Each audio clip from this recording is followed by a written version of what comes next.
Tudo bem com vocês? Aí depois de um tempinho sem vê-los, né? Uma semana devido à avaliação, tá?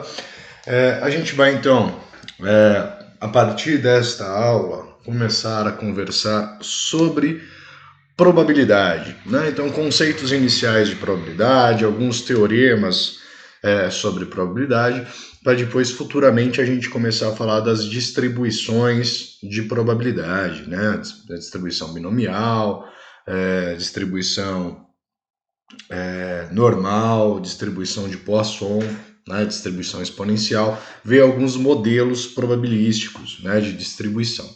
Tá?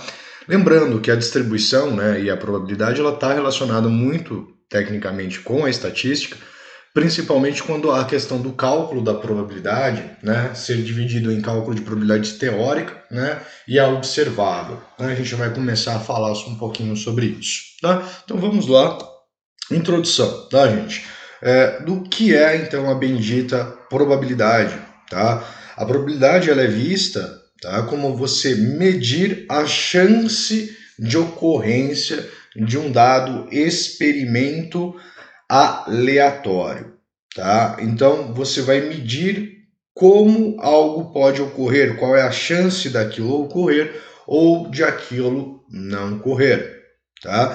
De casos bem simples, como, por exemplo, o lançamento de uma moeda, então a gente definir a probabilidade de acontecer cara ou a probabilidade de acontecer uma coroa, tá? Em um lançamento, até mesmo a chance de acontecer um erro em pesquisas.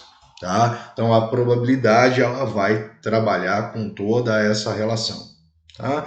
Existem aí pelas observações, por exemplo, você pode utilizar a probabilidade para você definir a chance de um determinado número, né, sair na loteria, tá, gente?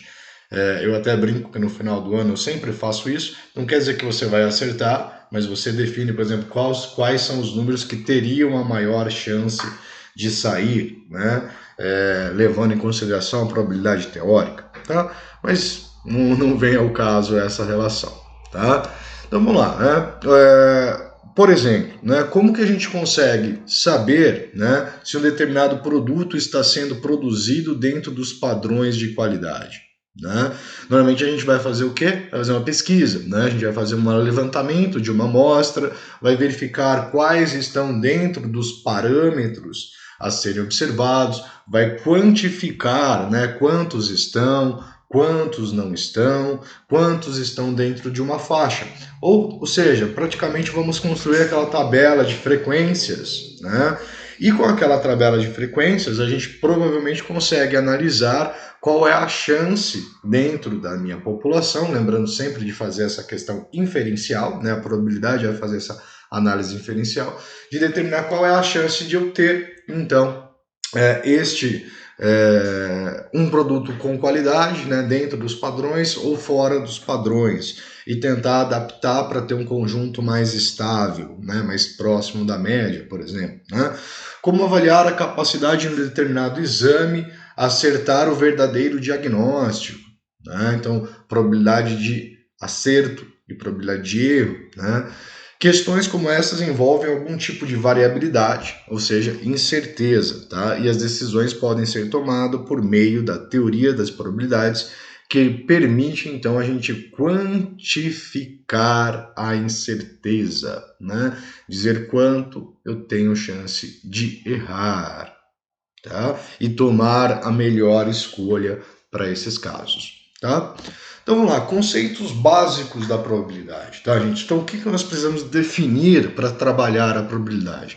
Primeiro, né, o que é um fenômeno aleatório, tá? Então fenômenos aleatórios, tá, é um processo de coleta de dados em que resulta, né, ou gera resultados possíveis. Tá? Então, os resultados possíveis são conhecidos, mas não se sabe qual deles ocorrerá. Tá? Então, quer dizer que a aleatoriedade garante que o evento ele não vai ser um evento dito certo, tá? Ou mesmo impossível. Você vai ter, então, possíveis resultados. Tá? Você vai conhecer quais são os possíveis resultados, porém você não sabe dizer qual vai ocorrer. Tá? Então, fenômeno aleatório. Tá? Assim, o fenômeno aleatório pode ser a contagem de ausência de um funcionário em um determinado mês. Tá? Então você sabe o número de faltas que ele tem, mas você não pode prever. Você sabe, ele falta entre 1 a 3 vezes no mês, mas você não sabe dizer exatamente quanto quer. Tá? Pode ter uma certa aleatoriedade dentro desse conjunto. Né? O resultado do lançamento de uma moeda, a gente pode dizer, por exemplo, que é cara e que é coroa, mas não podemos afirmar qual resultado vai acontecer. Tá? Então, verificar o resultado de um exame de sangue. Né? A gente tem a possibilidade, por exemplo, do tipo sanguíneo, né? A pessoa ser do tipo A, tipo B, tipo O, né? Tipo AB, isso sem levar em consideração, né, a questão do fator RH. Então, entre dois, eles vai ter possíveis resultados. Né? Ou um exame de sangue para medição da quantidade de hemácias que você tem no sangue. Né? Você sabe que existe um valor variável entre o número de hemácias, 0 e, 500 mil, né, por litro, mas você não sabe qual vai ser o valor que ele vai ocorrer. Tá? Então, eventos que são chamados aleatórios. Tá? A segunda questão que a gente precisa tomar sobre também a probabilidade é a questão de espaço amostral. Tá? O que é um espaço amostral? Tá? O espaço amostral ele vai determinar para a gente o conjunto de resultados possíveis. Tá? Então, quando eu trabalho com um certo experimento aleatório, ele vai gerar um conjunto de resultados possíveis. Né? O que pode acontecer? Né? Todas as possibilidades. Tá? Então, nesse caso, né, a gente representa esse espaço amostral pela letra ômega. Né? Então, todo o nosso conjunto. Exemplo, lançamento de uma moeda. Né? Quais são os nossos resultados possíveis? Cara e coroa. Tá? Então, nosso conjunto, né, ele apresenta dois elementos. Né?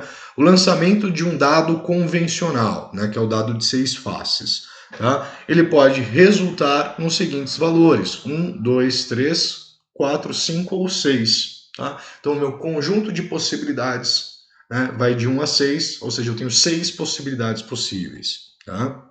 Exemplo 3. Número de chips defeituosos em uma linha de produção durante 24 horas. Tá? Meu espaço amostral ele ficaria sendo, então, posso ter 0, posso ter 1, posso ter 2, posso ter 3, posso ter N chips defeituosos, sendo o número N, né, o número máximo de itens defeituosos. Tá? Ou seja, isso define para a gente qual é o nosso conjunto de possibilidades para aquele evento aleatório. Tá?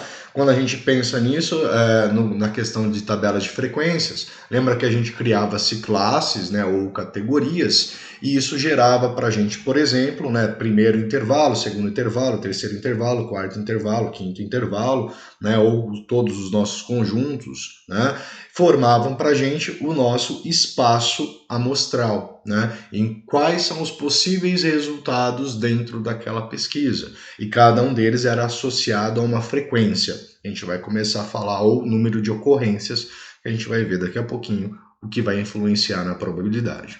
Tá? E por último, o que é evento? Tá, gente? No que quer se tratar, então, o que é um evento dentro da probabilidade? Tá? O evento ele é definido como qualquer subconjunto do espaço amostral. Tá? O que isso quer dizer? Digamos, tá, que eu tenha um espaço amostral, por exemplo, o dado, tá? Então, nosso ômega, ele apresenta um espaço amostral, tá, de 1, 2, 3, 4, 5 e 6. Né? As minhas possibilidades. Tá? Digamos que eu quero em um determinado lançamento que ocorra o número 3. Tá? Então, a ocorrência do número 3 vai trazer para a gente a ideia do evento, tá? A ocorrência do 3. Tá? Outro evento, né? O lançamento, o resultado do lançamento desse dado seja maior que 4. Tá? Então, quais são meus eventos? Qual é o meu evento? Ser maior que 4. Então, quer dizer que é ocorrer o 5 ou 6, tá? É um número maior que 4. Ocorrer um número par, tá? Então, o meu evento é ocorrer o 2, ou o 4, ou o 6, certo? Então, quer dizer que o evento é aquilo que a gente vai estar sendo analisado e ele parte, então, para um subconjunto, ou seja, a parte do nosso espaço amostral, tá? Então, dentro, né, dessas questões de evento, a gente pode considerar um evento chamado evento união, tá? De A e B. O que isso quer dizer, né? Normalmente os eventos são chamados por letra maiúsculas, então vamos colocar aqui como exemplo evento A, né? Vou colocar aqui ser par, tá? Ser par. Isso vai me garantir, então, se ele for par, que o meu evento, eles são o valor 2, 4 e 6, tá? O conjunto, então, do meu evento, tá? Posso considerar um evento B. O evento B é maior, vou colocar aqui x, variável, aleatório, né? X ser maior que 4. Né? Então, se ele é maior que 4, nós teríamos aqui o 5 e o 6. Tá? Meu evento A e meu evento B. Perfeito? Evento A ser par, evento B ser maior que 4. Tá? Eventos. A gente pode considerar a questão de união entre esses eventos. Tá? O que seria essa união entre eventos? Equivale à ocorrência de A ou de B, ou até mesmo de ambos. Tá? Então a gente levaria em consideração que podem ocorrer todos os resultados possíveis. Tá? Somente A, somente B ou ambos. Tá? No caso, por exemplo, se eu pensar na união entre o evento A e o evento B, o que eu estou gerando? Eu estou gerando um subconjunto, união entre esses dois, né, eventos, no qual é ser par, né, né, ou tá, ser maior que 4. Tá? Isso me garante que esse evento teria possibilidades ou possíveis resultados como 2, que é par, 4, que é par, 5, que é maior que 4, e 6, que é maior que 4 e é par.